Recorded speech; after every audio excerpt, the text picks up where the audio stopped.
وهي عاملة ايه دلوقت؟ الحلقة الرابعة يا دكتور مصطفى مدبولي. نرجع تاني نتكلم عن بورسعيد والفرص التي تتيحها لاستثمارات عالمية. قلنا بورسعيد محتاجة بنية تحتية متطورة، أنفاق صرف صحي ومواصلات على مستوى عالي، مشروع المساحات الخضراء الواسعة، مشروع جمع وتحويل القمامة على مستوى فائق وعالي. ومحتاجين أيضا متحف عصري جديد يكون على مدخل قناة السويس. هذا المتحف يحوي تماثيل ضخمة للفراعنة في مدخل القناة، لأن ده اللي بيتوقعه الأجانب من دخولهم مصر. عايزين يشوفوا الحضارة الفرعونية، الأهرامات، الأشكال الهندسية للحضارات المختلفة اللي كانت في مصر. فأنا بقترح إن يبقى عند بوغاز أو المدخل بتاع قناة السويس يتعمل متحف ضخم زي متحف أبو ظبي، اللوفر أبو ظبي، ويتعمل جزء منه في المية وجزء منه في الأرض، ويتحط فيه تمثال فرديناند ليسيبس كثقافة الفرنسية، والسفارة الفرنسية أو الملحق الثقافي لدولة فرنسا يجي يعرض في الجناح بتاعنا، نعمل لهم جناح من يشاء من دول العالم إنه يعرف ثقافته. إحنا تربطنا علاقات تاريخية مع إنجلترا وفرنسا، إن كانوا عايزين يعرضوا ثقافتهم في هذا المتحف يبقوا أهلا وسهلا ويشاركونا، يبقى لهم جناح ولا لهم جناح. الصين عايزة تعرض ثقافتها في هذا المتحف، يبقى لها جناح برضه الثقافة الصينية، وتبقى بورسعيد ملتقى أو مجمع للثقافات الأممية، مجمع للثقافة الأممية. أي أمة عايزة تعرض تراثها وتاريخها وحياتها ونظامها تيجي هنا بورسعيد في المتحف القومي لبورسعيد، وتبقى بورسعيد مدينة إبداعية. ده هيتيح لنا كمصريين إن احنا نعرف برضه تراثنا، نعرف منتجاتنا التراثية، نعمل ترويج الفنون بتاعتنا والفرق المسرحية أو الفرق الاستعراضية اللي تجوب العالم برضه من خلال هذا الصرح اللي يتعمل. دي من ناحية.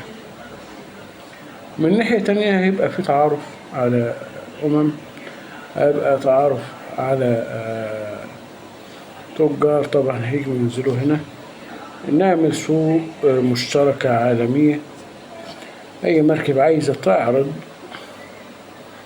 منتجاتها على أرض بورسعيد في هذا الكرنفال الثقافي بجوار هذا الكرنفال تعرض، ونخلص من موضوع البطاقة الاستيرادية. يعني لو حصلت في سوق مشتركة دولية، كل دول العالم أو التجار أو المصانع أصحاب الصناعات والحاجات جابت حاجتها هنا، وبقى زي الاستثمار كده مثلا، والحاجة تتجمرك جوه تحسب قيمتها الجمركية جوه السوق، تبقى القيمة الجمركية مش كبيرة يعني، والمواطن يجي يشتري اللي هو عايزه ويمشي، أو اللي مر بمركب ودخل السوق عايز يشتري عنده دول العالم كلها عرض سلع. وطبعا احنا كمصريين هنعرض السلع بتاعتنا والسلع التراثية، هيبقى لها قيمة عند الناس دي، انهم هتبقى حاجة زي الكرنفال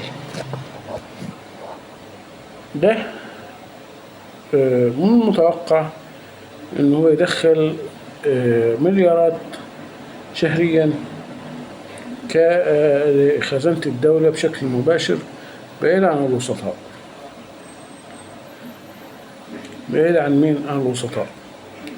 لا تقول لي بقى راجل هيسافر الصين هيجيب بضاعة وياخد الأرباح والدولة تقعد تلف وراه عشان تاخد منه ضرايب. لا لا لا لا، السوق موجودة، الناس بتنزل، الضريبة بتاعت الدولة 1 2 3 تاخد، خدت الوصل ربع البوابة، خلص الموضوع. دخلت الفلوس فين؟ في خزانة الدولة. دي فكرة هتضر مليارات شهريا، هيبقى دخل زي دخل قناة السويس. تمام. المراكب اللي رايحة والمراكب اللي جاية والناس اللي داخلة تشتري من هنا ومن بره ومن غير كده، هيبقى عامل رواج للمدينة، والمحلات اللي فيها والناس اللي فيها برضه هترزق جنب ده جنب ده، هيمشي. لأن قلنا الاستثمار عملية تراكمية. جميل. في شق تاني برضو، الدولة مهملات بورسعيد اللي هي ميناء الصيد.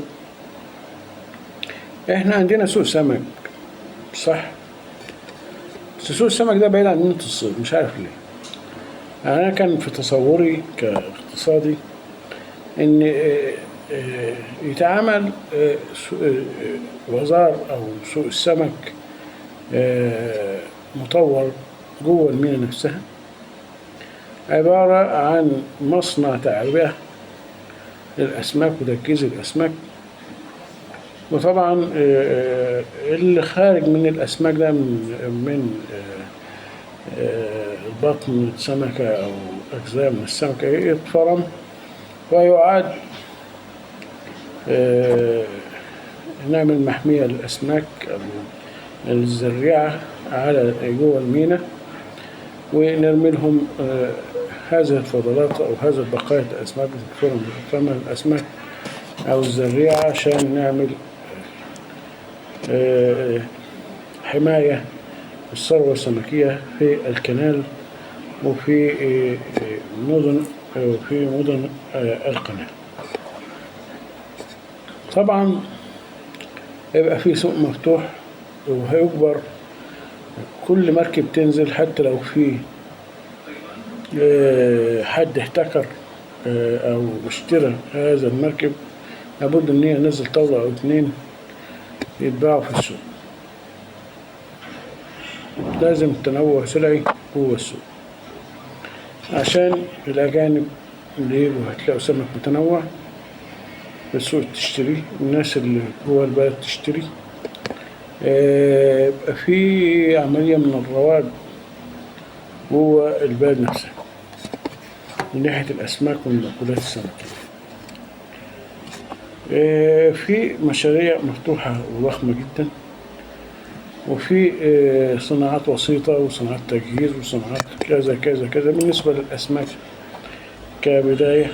وممكن في الجنوب نعمل تجمعات ضخمة للماشية وللدواجن، ومصانع الألبان الموجودة دلوقتي تستفيد منها، والمصانع اللحوم ومصانع الجلود والمصانع الصوف وتجهيز الحيوانات وتعبئة اللحوم. كل ده منظومة لابد إن هي تاخد بالحساب. كده هنعمل مجتمع متكامل. طبعا أكتر حاجة عايز أأكد عليها يا سيادة رئيس الوزراء إن لابد من ربط المدارس الصناعية بالمصانع والشركات الموجودة في بورسعيد. اللي بيحصل دلوقتي من تهريج ومن خلط في الأمور بلاش منه، لأننا تعبنا في البلد دي، الشباب مش لاقيين وظايف، الوظايف بتتباع، حاجة صعبة بالنسبة لنا، والأغراب بيصعبوها علينا أكتر وأكتر. الغرض من كلامي اللي احنا نفتح شغل لأهل البلد أساسي وللناس اللي بره عادي، بس ما نحرمش حد من خير ربنا. شكرا.